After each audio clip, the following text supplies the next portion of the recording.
Hello students, अब class 10th। तो बेटा आपको मीन करा रहे थे।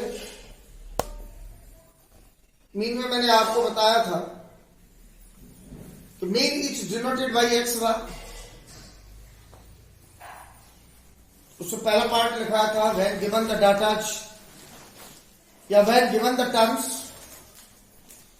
Then mean is equal to sum of the observations upon number of the observations. उससे रिलेटेड मोर एग्जांपल्स कराए थे अपन ने। इसके बाद the mean by direct method, इसमें कराया था मैंने X equal to sigma F X upon F और sigma F X upon N.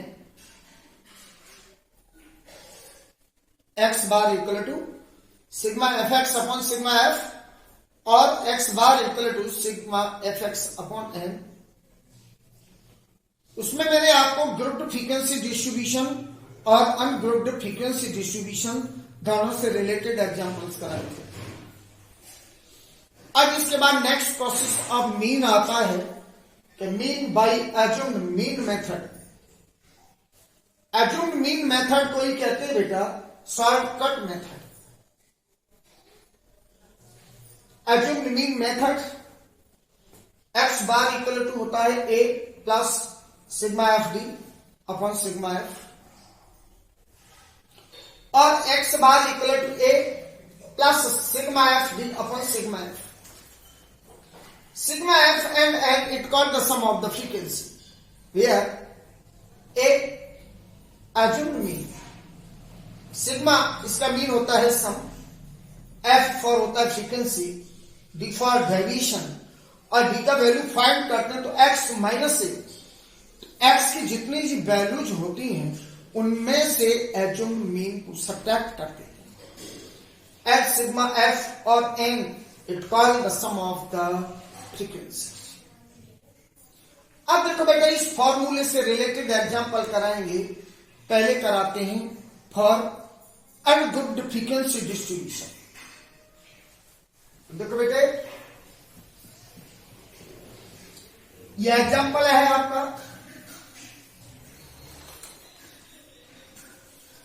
x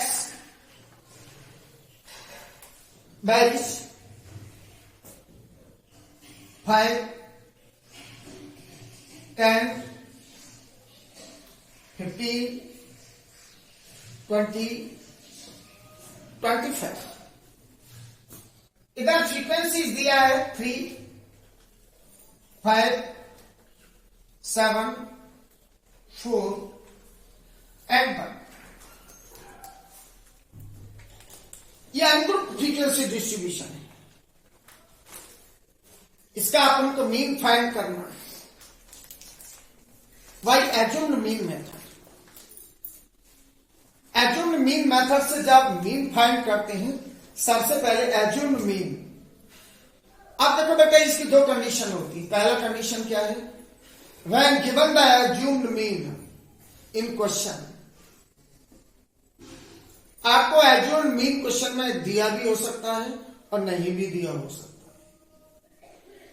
अगर एज्यूम मीन आपको गिवन नहीं है तो एज्यूम मीन एज्यूम करोगे और एज्यूम मीन एज्यूम किया जाता है एक्स की वैल्यू से। देखो बेटे कई तरीके से करते हैं इसको कि जिस टर्म का फ्रीक्वेंसी मैक्सिमम है उसको एज्यूम मीन ले लो। कुछ लोग ऐसे कहते हैं। कुछ कहते हैं कि जो आपका मिडिल टर्म है उसको ले लो। रियलिटी कुछ और ही है। एक्स की जो वैल्यूज गिवन है उनमें से किसी को भी एज्यूम्ड मीन ले लो, आंसर सबसे सेम आता है। तो एज्यूम्ड मीन अपन को वो लेना चाहिए जिससे हमारा कैलकुलेशन फिट हो जाए, कैलकुलेशन में कोई प्रॉब्लम नहीं आए। तो उससे बचने का सबसे बेहतरीन तरीका है कि एक्स की जो वैल्यूज गिवन है उनमें जो पहला टर्म है उसी को एज्यूम्ड मीन ले लो। इसका फायदा क्या होगा? इसका फायदा ये आएगा कि जब आप इसका डेविएशन फाइंड करोगे तो कोई भी टर्म नेगेटिव नहीं आएगा और टर्म आपके पॉजिटिव आएंगे। तो कैलकुलेशन में मिस्टेक होने का कहीं कोई चांस नहीं। तो बेहतर यह है कि अगर एज्यूम मीन आपके क्वेश्चन में गिवन नहीं है तो एक्स के टर्मों में जो पहला टर्म है इसी को एज्यूम मीन ले लो। अब देखो बेटा, according to the question the first term of x is 5, इसी को एज्यूम मीन ले लेंगे। लेट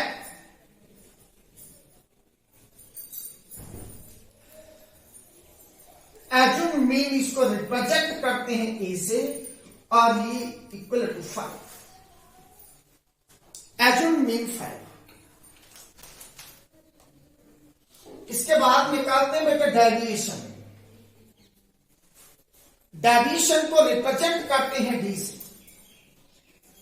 और ये बेटा मैंने अभी लिखाया है D is equal to x minus x की जो वैल्यूज गिवन है उनमें से एक वैल्यू को सब्ट्रैक्ट कर दो, डी डेविएशन आ जाएगा। एक्स माइनस एक्स का वैल्यू 5, ए का वैल्यू 5, एक्स माइनस ए 5 माइनस 5 0 हो गया। नेक्स्ट स्टेप में चलो, एक्स का वैल्यू 10, ए का वैल्यू 5, 10 माइनस 5, 10 में से 5 सब्ट्रैक्ट होगा तो 5 आएगा। Next value of x is 15, 15 minus 8 10 हो गया। नेक्स्ट 20 माइनस 5 15 हो गया। 25 माइनस 5 ये 20 हो गया। ये हो गया डेविएशन। दोबारा से देखो, एक्स की जो वैल्यूज गिवन है उनमें जो पहला टर्म है उसी को एज्यूम मीन लो। Let assume mean A equal to 5। Assume mean लेने के बाद डी डेविएशन निकालो तो D equal to x minus x की जो वैल्यूज गिवन है उनमें से ए का वैल्यू सब्ट्रैक्ट करो। एक्स का पहला वैल्यू 5, एक्स माइनस ए 5 माइनस 5 0। नेक्स्ट वैल्यू 10, 10 माइनस 5 ये 5 हो गया। 15 माइनस 5 10 आ गया। 20 माइनस 5 15 हो गया। 25 माइनस 5 ये 20 हो गया। The value of D deviation हो गया। Next F into D, frequency का मल्टीप्लाई करो डेविएशन से। 3 का 0 से मल्टीप्लाई 0 आ गया। 5 का 5 से मल्टीप्लाई करोगे 25। 7 का 10 से मल्टीप्लाई 70। 4 का 15 से मल्टीप्लाई 60। 1 से 20 को मल्टीप्लाई करोगे 20।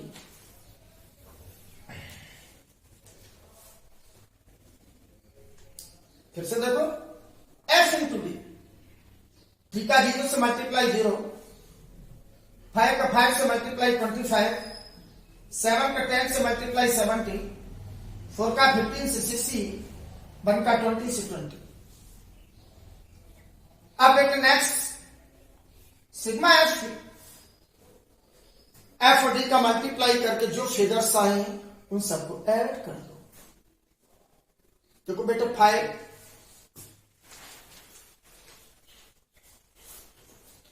2 6 ऐड करोगे 8, 8 में 7 ऐड करोगे 15, 15 में 2 ऐड करोगे 70। 5, 2, 6, 8, 7, 15, 2, 70.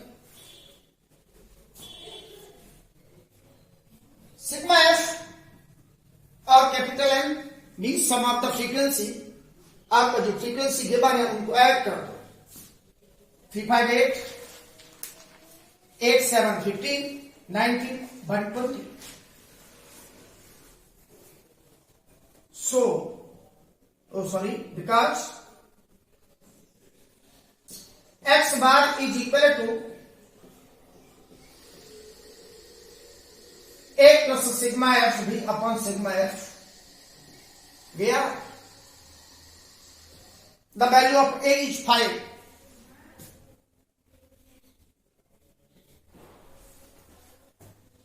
Sigma f b 175 upon sigma f sum of the frequency 20.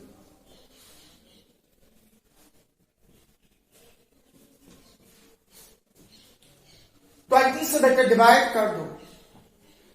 175.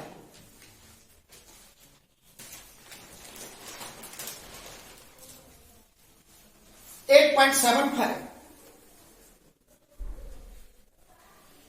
8.75 को 5 में ऐड कर दो.